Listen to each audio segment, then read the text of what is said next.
हमारे साथ बात करने के लिए डुमरी विधायक जयराम महतो जी मौजूद हैं। जयराम जी, शीतकालीन सत्र में किन मुद्दों को लेकर आने वाले हैं? शीतकालीन सत्र में ध्यान आकर्षण में है मेरा अवैध रूप से जो हमारे खनिजों का लूट हो रहा है उस पर कार्रवाई को लेकर है। गैर सरकारी संकल्प में है 3 लाख जो रिक्त हैं हमारे पद झारखंड राज्य में नौकरियों का, उसको भरपाई का लेकर है। 75% जो निजी कंपनियों में आरक्षण की बात थी जिसे कोर्ट ने फिलहाल रोक लगाया है, उस पर एक समिति बनाकर उस केस में सरकार एक्टिव मूड में रहे जब तक वो निर्णय क्लियर ना हो जाए, मेरा वो विषय है। जयराम जी, आप लोग विषय लेकर आते हैं। शून्यकाल को जो होता है, जब सवाल आप लोग सबमिट करते हैं, रात से लाइन में लगकर आप लोग चाहते हैं कि जनता का मुद्दा को हम लोग सदन के पटल पर लेकर आए, लेकिन अभी तक 90% सवाल ऐसे हैं जो पटल पे आए नहीं, उनके अधिकारियों ने जानकारी ही नहीं दी है, उसका आंसर नहीं किया है, तो आप लोगों की मेहनत बेकार जाती है। क्या लगता है, क्या कहें? ये बिल्कुल ये लोकतंत्र के मुंह पे तमाचा है। अफसरशाही को इतना भी मनोबल नहीं बढ़ना चाहिए, ब्यूरोक्रेट्स इतना मतलब उनका मनोबल नहीं बढ़ना चाहिए कि वह सदन जिसे कहते हैं राज्य की सर्वोच्च पंचायत, वहाँ जो सवाल आते हैं उनका उत्तर वो ना दें। इतने गैर जिम्मेदार उन्हें नहीं होना चाहिए। इतने गैर जिम्मेदार ये राज्य के अफसर हो कैसे सकते हैं? तो कहीं ना कहीं बड़ा गंभीर सवाल प्रश्न चिन्ह खड़ा होता है माननीय मुख्यमंत्री और उनके नेतृत्व पर कि इतने कैसे मतलब अकड़ू हो सकते हैं। इतना अकड़ कैसे हो सकता है भाई कार्यपालिका के उन अंगों में कि वो सवालों का जवाब ना दें? इतना अकड़ नहीं होना चाहिए, इतना तो उन्हें छूट नहीं मिलना चाहिए, इतना तो आज़ादी नहीं होनी चाहिए कि वो लोकतांत्रिक मर्यादाओं को भूल जाए, लोकतांत्रिक मूल्यों को अवहेलना करें। इसके लिए उन पर जो विभाग उत्तर नहीं दे रहा है उन विभाग के पदाधिकारियों पर बिल्कुल कार्रवाई होनी चाहिए। जयराम जी, अभी आपकी पार्टी की तरफ से पैदल मार्च भी किया जा रहा है, उस मार्च का क्या कुछ उद्देश्य है? किस तरह से आप उद्देश्य यही है कि छात्रों को स्कॉलरशिप मिले, राज्य सरकार स्थानीय नीति पर, नियोजन नीति पर विचार करे, उन्हें लागू करे, ये हमारा उद्देश्य है। जयराम महतो का जो मेन मुद्दा था कि झारखंड में लूट है, खनिज संपदा है, और उसको लेकर लगातार जिस तरह से आपने मुखर होकर बोला, बोकारो में डीएमएफटी फंड का घोटाला, जिसको लेकर मैंने खबरें भी चलाई, करोड़ों जो रुपए हैं वो डकार लिए गए, जो मजदूरों के पैसे थे उससे बोकारो के जिस तरह से सर्किट हाउस बना लिया गया। तो इस मामले को लेकर आप क्या सोच रहे हैं और इस मामले को लेकर किस तरह से आप सवाल रखेंगे?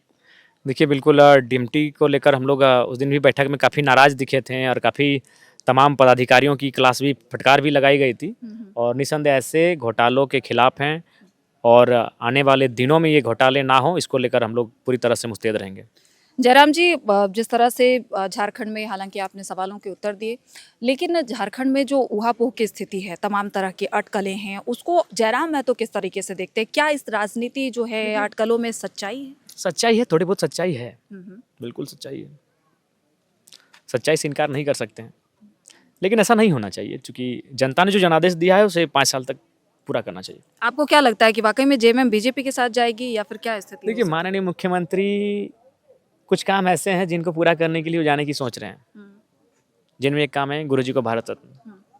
तो भारत रत्न दिलाने के लिए वो बीजेपी के साथ जाएंगे या कुछ और मामला हो सकता है? ये मैंने वो कर सकते हैं।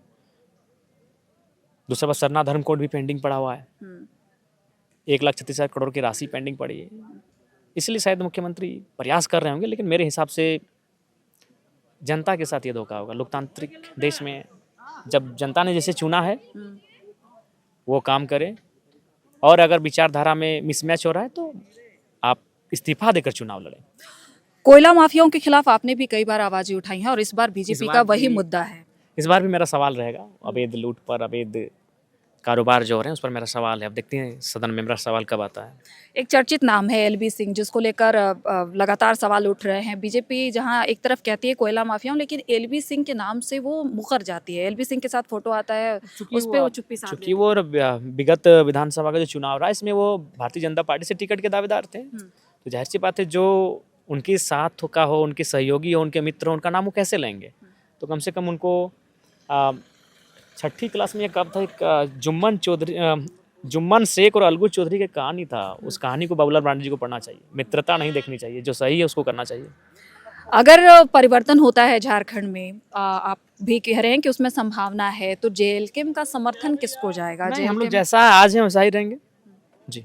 आपको ये लगता है कि जिस तरह से हेमंत सोरेन एक मजबूत आदिवासी नेता के तौर पर उभरे हैं, तो बीजेपी के साथ जाकर खुद को एक नहीं, खत्म नुकसान करेंगे? तो होगा, बिल्कुल नुकसान होगा। उनका पास जो देखिए, आप भी जानते हैं, हम भी जानते हैं, भले उनके साथ आदिवासी रहेंगे, लेकिन उनके साथ जो माइनॉरिटी वोट है, हुँ, वो खिसकेगा। हुँ, और हेमंत सोरेन जो 2 बार से कंटिन्यू सरकार है, हुँ। इसमें सबसे बड़ा योगदान अगर किसी का है, तो माइनॉरिटी वोट का है। चलिए, शुक्रिया जयराम जी हमारे साथ बातचीत करने के लिए। तो डुमरी विधायक जयराम महतो जी थे जिन्होंने तमाम सवालों पे अपनी बातचीत रखी है। आपने देखा कि जिस तरह से झारखंड में जो चल रहा है उसमें जयराम महतो का मानना है कि कहीं न कहीं सच्चाई तो है। जिस तरह से कल्पना सोरेन के साथ हेमंत सोरेन 4 दिनों तक गायब थे, तो मुख्यमंत्री को बताना चाहिए कि आखिर वो कहाँ थे, लेकिन इसमें सच्चाई है। तो आने वाले दिनों में झारखंड में क्या कुछ होता है, क्या कुछ पटाक्षेप होता है या वाक़ई में सिर्फ़ ये अफ़वाह है, इस पर तमाम जो अपडेट्स आते रहेंगे वो हम आपके साथ साझा करेंगे।